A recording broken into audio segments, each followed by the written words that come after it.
Predicting the future is to creating ইট।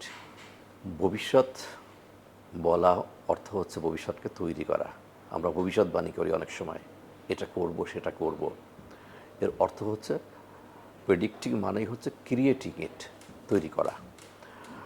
অতীতের অভিজ্ঞতা এবং যে জ্ঞান দক্ষতা এবং বর্তমানের জ্ঞান দক্ষতা, এটার উপর ভিত্তি করে আমরা ভবিষ্যৎ তৈরি করি।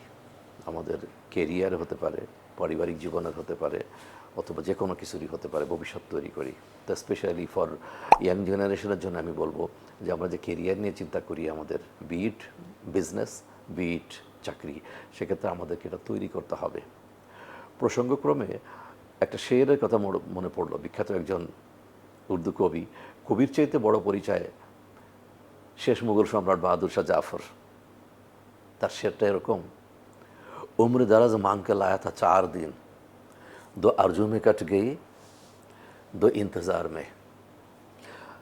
আল্লাহ ভগবান খোদার কাছ থেকে, ঈশ্বরের কাছ থেকে কান্নাকাটি করে চেয়ে চিনতে 4টা দিন নিয়ে আসছিলাম।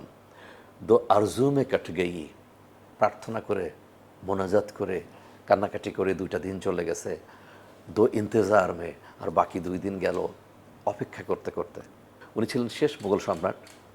1857 সালের সিপাহী বিপ্লবের পরবর্তীতে যে কোনো কারণে ওনাকে সিপাহী বিপ্লব যেটা ছিল তার নেতৃত্বে আসতে হয়েছিল বা এসেছিলেন, যে কারণে ইংরেজরা তার প্রতি একটা সুদৃষ্টি আর দেয়নি। যতটুকু সুদৃষ্টি ছিল সেটাও তুলে নিয়ে যায়। পরবর্তীতে তাকে অ্যারেস্ট করে বার্মাতে, বর্তমান যেটা মায়ানমারের ইয়াঙ্গুনে বা রেঙ্গুনে, নির্বাসন দেন। সেখানে বসেই উনি 4 দেয়ালের মাঝখানে বসে বসে অনেক শের শায়েরি লিখেছেন, কবিতা লিখেছেন। তো তার একটা শের ছিল এরকমের। তো ভার্চুয়ালি উনি একজন রাষ্ট্রপ্রধান হওয়া সত্ত্বেও যেটা ছিল তার মধ্যে একটা ছিল বিলাসিতা, একটা ছিল অলসতা। তো এই দুটো কোয়ালিটি যদি কোনো মানুষের মধ্যে একত্রিত হয়, একটা হচ্ছে বিলাসিতা, একটা অলসিতা, তার জীবনে কোনো কিছু হওয়ার কথা না। উনি একটু ভাববাদী মানুষ ছিলেন, সুফি টাইপের মানুষ ছিলেন, কবিতা পড়তেন, কবিতা লিখতেন, শের শায়েরি লিখতেন। এই জন্যে ওনার কথাটা প্রাসঙ্গিক মনে আসলো যে 2 আরজু মে কট গই।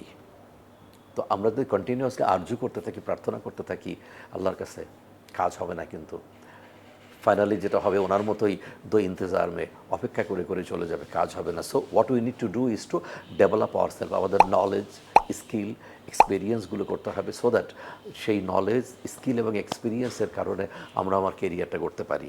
Thank you very much.